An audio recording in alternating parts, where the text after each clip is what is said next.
हरे कृष्ण। स्वागत है आप सभी का आपके अपने YouTube चैनल भक्ति विभूति पर।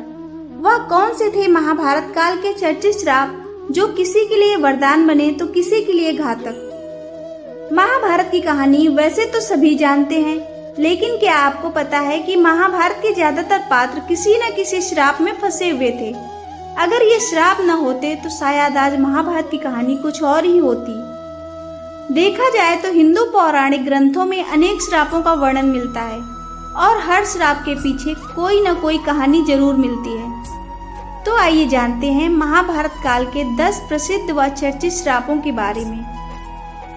नंबर 1, राजा पांडु को ऋषि किंदम का श्राप। महाभारत के अनुसार एक बार राजा पांडु शिकार खेलने वन में गए। उन्होंने वहां हिरण के जोड़े को मैथुन करते देखा और उन पर वाण चला दिया। वास्तव में वो हिरण व हिरणी ऋषि किंदम व उनकी पत्नी थी। तब ऋषि किंदम ने राजा पांडु को श्राप दिया कि जब भी वो किसी स्त्री के साथ संभोग करेंगे उसी समय उनकी मृत्यु हो जाएगी। इसी श्राप के चलते जब राजा पांडु अपनी पत्नी माद्री के साथ संभोग कर रहे थे उसी समय उनकी मृत्यु हो गई। नंबर 2, यमराज को मांडव्य ऋषि का श्राप। महाभारत में ऋषि मांडव्य का वर्णन आता है, जिसके अनुसार मांडव्य नाम के एक ऋषि थे। राजा ने भूलवश उन्हें चोरी का दोषी मानकर सूली पर चढ़ाने की सजा दी। सूली पर कुछ दिनों तक चढ़े रहने के बाद भी जब उनके प्राण नहीं निकले तो राजा को अपनी गलती का एहसास हुआ और उन्होंने ऋषि मांडव्य से क्षमा मांगकर उन्हें छोड़ दिया। तब ऋषि यमराज के पास पहुंचे और उनसे पूछा कि मैंने अपने जीवन में ऐसा कौन सा अपराध किया था कि मुझे इस प्रकार झूठे आरोप की सजा मिली। तब यमराज ने बताया कि आप 12 वर्ष के थे तब आपने एक पतंगे की पूंछ में सीख चुभाई थी, उसी के फलस्वरूप आपको यह कष्ट सहना पड़ा। तब ऋषि मांडव्य ने यमराज से पूछा कि 12 वर्ष की उम्र में किसी को भी धर्म अधर्म का ज्ञान नहीं होता। तुमने छोटे अपराध का बड़ा दंड दिया है, इसलिए मैं तुम्हें श्राप देता हूँ कि तुम्हें शूद्र योनि में एक दासी का पुत्र बनकर जन्म लेना पड़ेगा। ऋषि मांडव्य के इसी श्राप के कारण यमराज ने महात्मा विदुर के रूप में जन्म लिया। नंबर 3, द्रौपदी ने घटोत्कच को श्राप दिया। जब घटोत्कच पहली बार अपने पिता भीम के राज्य में आया तो अपनी मां हिडिंबा की आज्ञा के अनुसार उसने द्रौपदी को कोई सम्मान नहीं दिया। द्रौपदी को अपमान महसूस हुआ और उसे बहुत गुस्सा आया। वह उस पर चिल्लाई कि वह एक विशिष्ट स्त्री है, वह युधिष्ठिर की रानी है, वह ब्राह्मण राजा की पुत्री है तथा उसकी प्रतिष्ठा पांडवों से कहीं अधिक है। और उसने अपनी दुष्ट राक्षसी मां के कहने पर बड़ों ऋषियों और राजाओं से भरी सभा में उसका अपमान किया है। जा दुष्ट, तेरा जीवन बहुत छोटा होगा और तू बिना किसी लड़ाई के मारा जाएगा। नंबर 4, उर्वशी का अर्जुन को श्राप। महाभारत के युद्ध से पहले जब अर्जुन दिव्यास्त्र प्राप्त करने स्वर्ग गए तो वहां उर्वशी नाम की अप्सरा उन पर मोहित हो गई। अर्जुन ने उन्हें अपनी माता के समान बताया तो यह सुनकर क्रोधित उर्वशी ने अर्जुन को श्राप दिया कि तुम नपुंसक की भांति बात कर रहे हो, इसलिए तुम नपुंसक हो जाओगे। तुम्हें स्त्रियों में नर्तक बनकर रहना पड़ेगा। यह बात जब अर्जुन ने देवराज इंद्र को बताई तो उन्होंने कहा कि अज्ञातवास के दौरान यह श्राप तुम्हारी मदद करेगा और तुम्हें कोई पहचान नहीं पाएगा। नंबर 5, परशुराम का कर्ण को श्राप। महाभारत के अनुसार सूर्यपुत्र कर्ण परशुराम के ही शिष्य थे। कर्ण ने परशुराम को अपना परिचय एक सूत पुत्र के रूप में दिया था। एक बार जब परशुराम कर्ण की गोद में सिर रखकर सो रहे थे उसी समय कर्ण को एक भयंकर कीड़े ने काट लिया। गुरु की नींद में विघ्न न आए तो ये सोचकर कर्ण दर्द सहते रहे, लेकिन उन्होंने परशुराम को नींद से नहीं उठाया। नींद से उठने पर जब परशुराम ने देखा तो वे समझ गए कि कर्ण सूत पुत्र नहीं बल्कि क्षत्रिय है। तब क्रोधित होकर परशुराम ने कर्ण को श्राप दिया कि मेरी सिखाई हुई शस्त्र विद्या की जब तुम्हें सबसे अधिक आवश्यकता होगी उस समय तुम वह विद्या भूल जाओगे।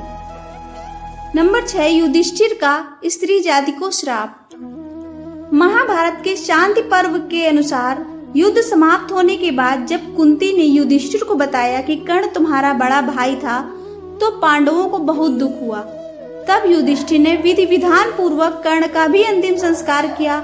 माता कुंती ने जब पांडवों को कर्ण के जन्म का रहस्य बताया, तो शोक में आकर युधिष्ठिर ने संपूर्ण स्त्री जाति को श्राप दिया कि आज से कोई भी स्त्री गुप्त बात छिपाकर नहीं रख सकेगी। नंबर 7, महर्षि वशिष्ठ का वसुओं को श्राप। महाभारत के अनुसार भीष्म पितामह पूर्व जन्म में अष्टवसुओं में से एक थे। एक बार इन अष्टवसुओं ने ऋषि वशिष्ठ की गाय का बलपूर्वक अपहरण कर लिया। जब ऋषि को इस बात का पता चला तो उन्होंने अष्टवसुओं को श्राप दिया कि तुम 8 वसुओं की मृत्यु लोक में मानव के रूप में जन्म लेना होगा और 8वें वसु को राज, स्त्री आदि सुखों की प्राप्ति नहीं होगी। यही 8वें वसु भीष्म पितामह थे। नंबर 8, श्री कृष्ण का अश्वत्थामा को श्राप।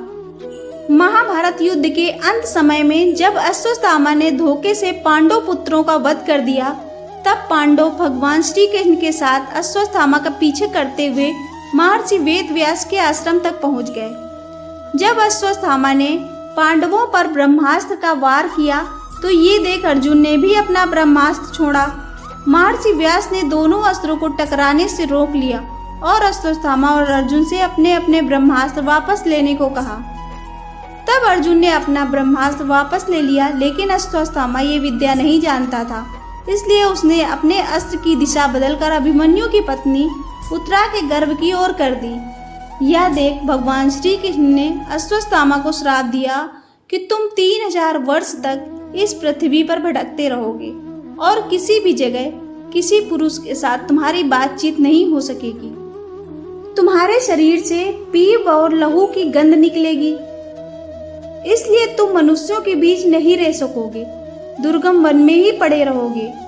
नंबर 9, श्री कृष्ण को गांधारी का श्राप।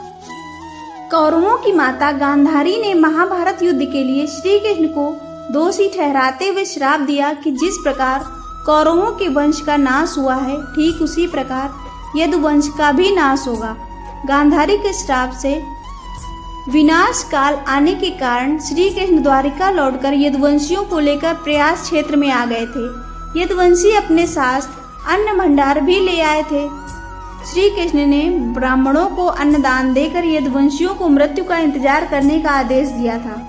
कुछ दिनों बाद महाभारत युद्ध की चर्चा करते हुए सात्यकी और कृतवर्मा में विवाद हो गया। सात्यकी ने गुस्से में आकर कृतवर्मा का सिर काट दिया।